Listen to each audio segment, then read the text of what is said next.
أعوذ بالله من الشيطان الرجيم بسم الله الرحمن الرحيم۔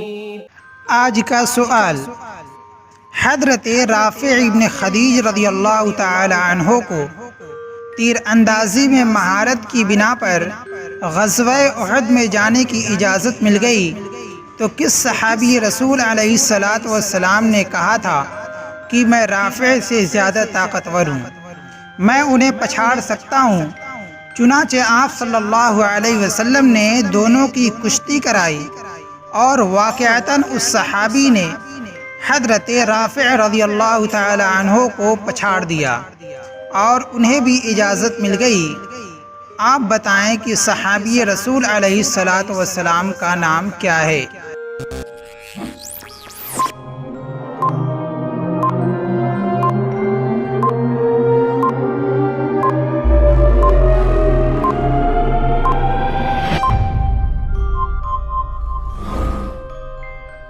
صحیح جواب، اس صحابی رسول صلی اللہ علیہ وسلم کا نام کہ جنہوں نے حضرت رافع ابن خدیج رضی اللہ تعالی عنہ کو پچھاڑا تھا، حضرت سمرہ ابن جندب رضی اللہ تعالی عنہ ہے۔